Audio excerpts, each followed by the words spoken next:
ready! GMA Weather, serbisyong totoo ng GMA News. Hindi pa man opisyal na idinideklara ang pagsisimula ng tag-init, may ilang sakit ng kumakalat dahil sa matinding init. Sa Alawag City, Ilocos Norte, may ilang bata at sanggol ng dinala sa health center dahil sa bungang araw o prickly heat. Pinayuhan naman ng mga residente na iwasang magbilad sa araw at panatilihing malinis ang katawan. Ang iba naman nagpabakuna ng pangontra sa tigdas. Ayon sa Pag-asa, patuloy pa rin ang pag-iral ng hanging amihan. Ito nagdadala ng mahihinang pag-ulan sa ilang bahagi ng Luzon. Base sa datos ng The Weather Company, pinakaapektado nito ang ilang bahagi ng Bicol Region bukas. Mababa ang tsansa ng pag-ulan at magiging mas maaliwala sa iba pang bahagi ng Luzon. Posible rin ang mahihinang pag-ulan sa malaking bahagi ng Visayas.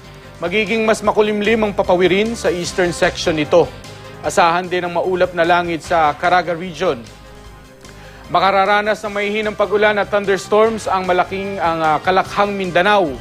Para sa iba pang weather update, bisitahin ang www.imready.ph o hanapin ang I Am Ready PH sa Facebook, Twitter at Instagram.